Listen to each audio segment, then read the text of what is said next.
Di awal film, adegan kamera dari atas memperlihatkan ruangan kamar mandi dengan wanita yang masuk di sana tanpa mengenakan sehelai pun busana. Ia kelihatan gemetar menahan rasa sakit akibat kekerasan yang baru saja menimpanya. Dalam kesedihannya, ia mengambil sebuah pistol dan handphone yang disembunyikan di tempat water flush. Ia menelpon salah satu rekan detektifnya dan mengatakan, "Hei, mereka sudah tahu rahasia kita loh." Sayangnya itu hanya pesan suara karena detektifnya tidak mengangkat teleponnya beberapa kali. Ia mencoba menelpon dan menelpon lagi namun tetap tak kunjung dapat jawaban. Sementara dari luar seorang pria menggedor-gedor pintu menyuruhnya agar segera keluar dari kamar mandi. Wanita itu yang frustasi dan menyerah lantas ingin segera mengakhiri hidupnya dengan pistol di tangannya, namun ternyata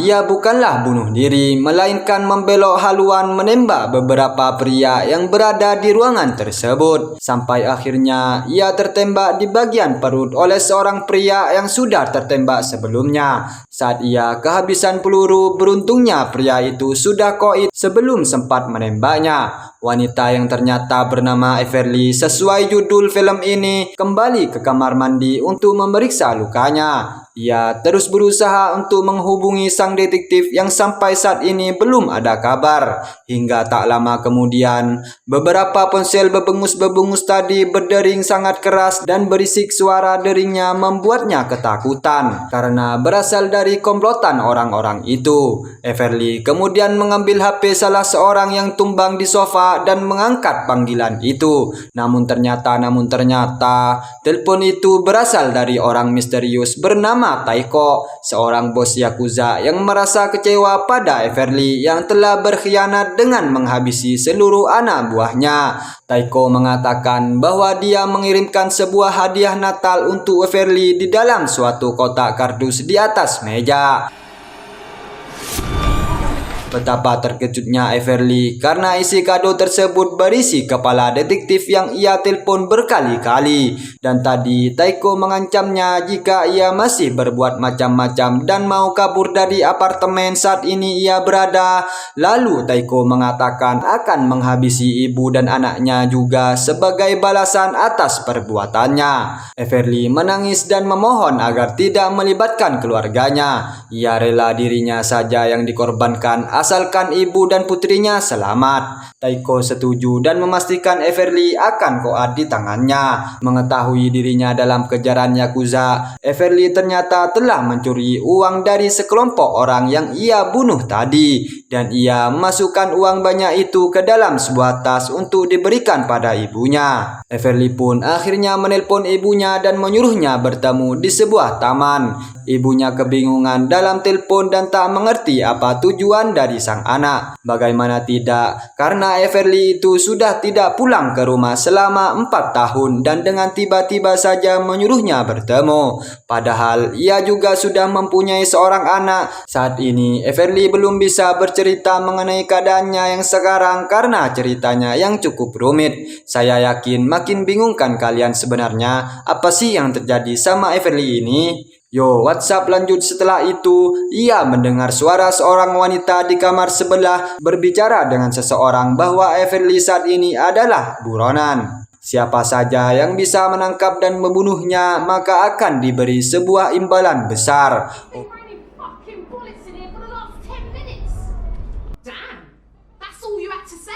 Oke, waktunya Bang Jaka bantu jelasin biar gak tambah bingung. Jadi, Everly ini adalah seorang wanita menghibur laki-laki hidung belang. Kebetulan yang ia hibur hari ini adalah komplotan para mafia besar di Jepang. Bosnya bernama Taiko yang saat ini dia di apartemen bersama kumpulan wanita-wanita bayaran Taiko yang berada di kamarnya masing-masing. Selama 4 tahun sudah melayani Taiko dan tak tahan dengan perbuatan mafia itu padanya, Everly bekerja sama dengan detektif di awal cerita tadi untuk merazia tempat itu dan menangkap komplotan Taiko. Sayangnya rencana Everly tak berjalan mulus karena selain detektif sudah mati duluan saat ini, ia malah diincar semua orang yang ada di apartemen itu.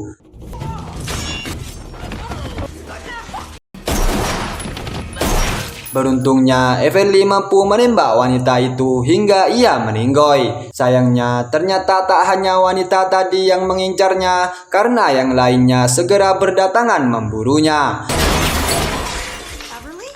Kedua wanita itu berdebat mengenai pembagian hadiah jika sudah berhasil membunuh Everly. Hingga pertikaian itu membuat mereka saling melepaskan pelatuk pistolnya. Kedua wanita itu sudah tak bernyawa. Everly dan wanita lainnya yang bernama Anna mencoba mengobatinya sebelum terlambat, namun sayangnya wanita berambut pirang itu sudah tak bisa diselamatkan dan menghembuskan nafas terakhirnya. Anna yang ketakutan melihat teman-temannya mati karena Everly akhirnya mengancam Everly dengan pistol yang ia bawa. Everly meyakinkannya jika seharusnya mereka harus saling bekerja sama. Everly yakin pasti ada cara untuk mengalahkan Taiko karena ia sudah merencanakannya sejak lama. Akhirnya Anna menurunkan pistolnya dan tak mau berurusan dengan rencana Everly.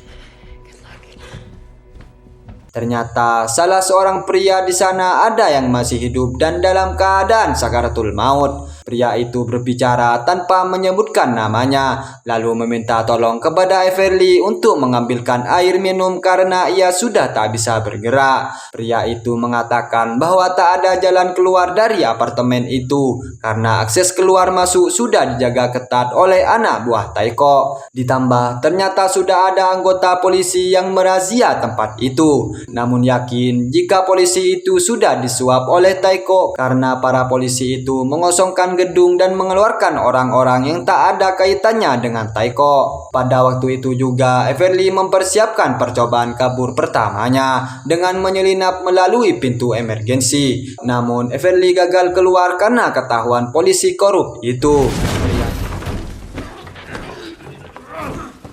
Pria itu berkata jalan satu-satunya adalah menunggu dan menghabisi siapapun yang mencoba mengancam Everly. Perkataan itu ada benarnya menurut Everly karena hampir mustahil untuk keluar dari apartemen yang dijaga polisi dan anak buah Taiko. Ia berpikir jika lebih baik ibunya yang datang ke apartemen itu saja mengambil uang lalu pergi dari sana. Dengan segera ia menghubungi ibunya agar berpindah haluan untuk menuju ke apartemennya sekarang juga. Ia memberikan alamat lengkap dan nomor kamarnya. Sebelum ibu dan anaknya datang, Everly akan bersih-bersih dan menyembunyikan mayat-mayat korban yang tergeletak di kamarnya agar ibu dan anaknya tidak shock dengan kegiatan yang ia lakukan sebelumnya.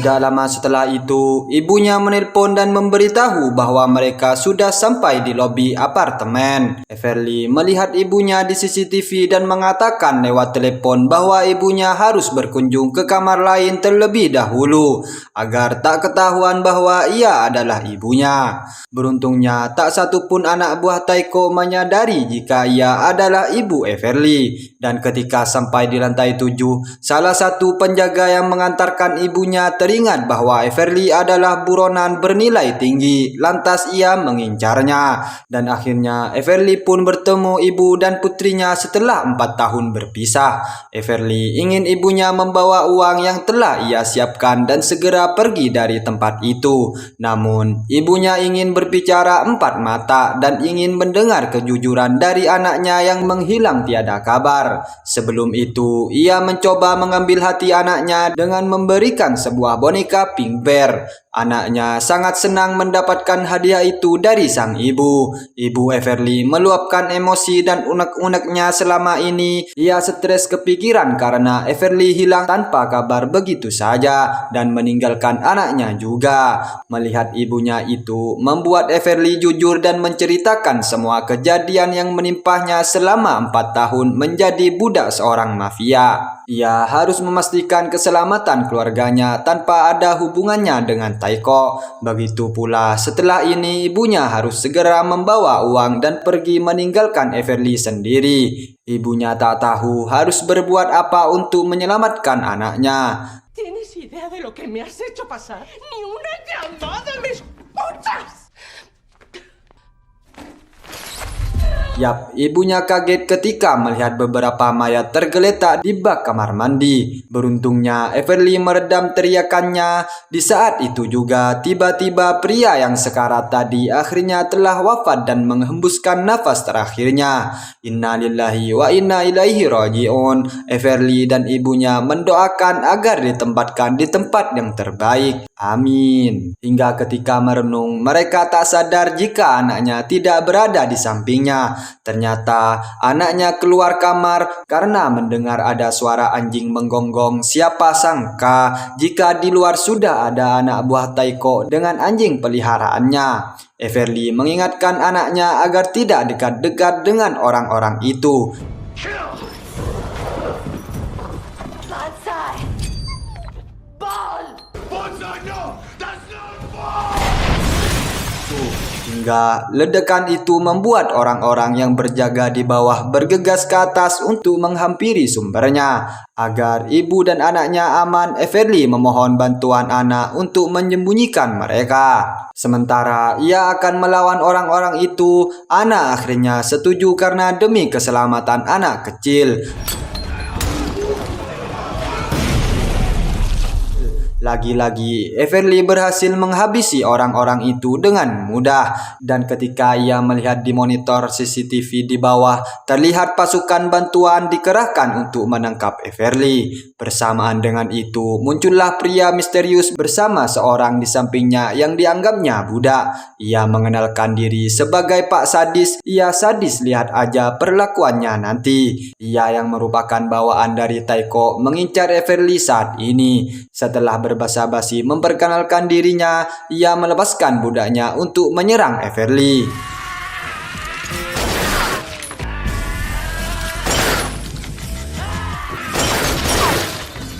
Hingga serbu yang ditiupkan Pak Sadis membuat mata Everly panas dan tak sanggup untuk melihatnya. Pak Sadis mengatakan ia akan memulai sebuah aksi pertunjukan. Ia memerintahkan 4 anak buahnya yang mengenakan topeng mitologi Jepang untuk memasukkan Everly ke sebuah alat jeruji besi ini agar menghalanginya untuk kabur. Pertunjukan itu ternyata adalah sebuah pertunjukan penyiksaan yang akan ia lakukan pada Everly. Ia mengeluarkan beberapa alat kimia sebagai senjatanya untuk perlahan-lahan memberikan rasa sakit. Ternyata Pak Sadis ini sesuai perilakunya karena menggunakan situasi ketakutan musuhnya sebagai alat memuas diri. Ia akan menguji cobakan beberapa alat yang ia bawa pada Everly, namun sebelum itu, どこから始めようか。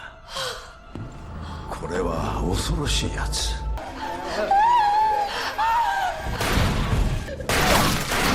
ibu pingsan dengan pukulan cepat dari Pak Sadis hingga akhirnya kejadian tak diinginkan terjadi di depan mata Everly. Pak Sadis meminumkan racun pada ibu Everly yang sudah tak berdaya.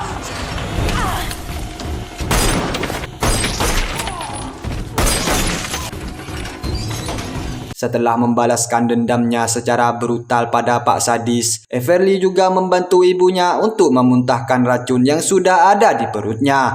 Namun pas kematian Pak Sadis, terdapat sebuah telepon dari Taiko yang mengancamnya dengan salam perpisahan bagi ibunya. Taiko mengancam agar Everly ketakutan dan menyerah padanya karena di gedung tetangga ada beberapa penembak jitu yang sudah siap mengincar mereka.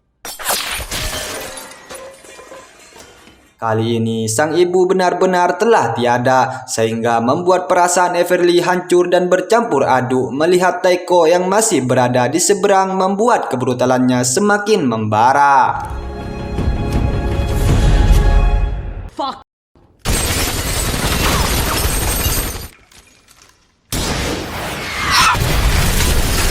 Para pasukan khusus Taiko dikerahkan untuk mengecek sisa-sisa serangan itu karena dipastikan Everly masih hidup. Dengan kecerdikannya, Everly mampu secara perlahan melumpuhkan beberapa pasukan khusus yang sedang mencarinya.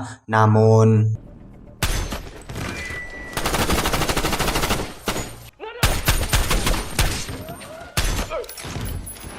Sayang, Everly tertembak di bagian perut dan akhirnya tertangkap. Lalu akhirnya muncul sosok pemeran antagonis utama film ini, seorang pria 50 tahunan yang kita sebut sejak awal tadi, yaitu Taiko. Aura kehadirannya cukup keren ala-ala mafia Jepang gitu. Lalu Taiko menyuruh anak buahnya untuk membaringkan Everly yang kesakitan di kasur. Taiko mengintimidasi dan mengancam Everly menggunakan katana yang ia bawa. Ia mengatakan bahwa Everly hanya seorang kupu-kupu malam buangan yang sudah tak punya apa-apa. Kali ini Everly akan habis di tangannya malam ini. Saya tak gentar dan tak akan mundur sedikit pun, ucap si Everly dengan kalimat lantang bahwa ia tak takut dengan para mafia macam Taiko. Taiko berkata bahwa tato yang ia pasang selama 4 tahun sudah tidak layak untuk memakainya di punggungnya.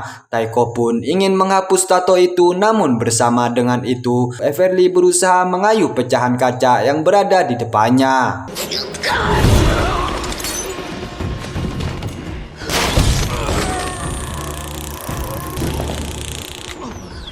Hingga Taiko masih sempat mengatakan jika mati di tangan Everly maka kehidupan bersama anaknya tak akan pernah aman.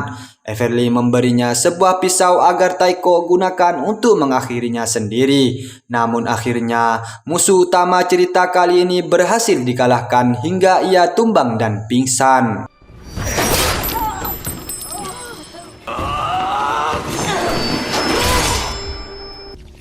Di lain sisi, Anna yang sedang bersama anak Everly menyuruhnya untuk bersembunyi di lemari. Anna menelpon 911 dan melaporkan keadaan darurat yang terjadi saat ini. Namun sayangnya, perbuatan Anna itu diketahui oleh antek-antek Taiko hingga Anna tak bisa terselamatkan. Anak Everly akhirnya keluar dari lemari dan mencari neneknya yang tak ada di sampingnya. Saat ia berjalan di lorong, tiba-tiba budak Pak Sadis mengikutinya dari belakang dengan membawa bilah pisau. Heran sama nyawa orang ini aku ya. Everly bangun dan menyelamatkan anak dengan tepat waktu. Anaknya mendekatinya dan memanggilnya dengan sebutan Mama. Everly terharu dan bahagia mendengar anaknya bisa mengakuinya meskipun sudah tak lama bertemu dengannya. You're my mommy.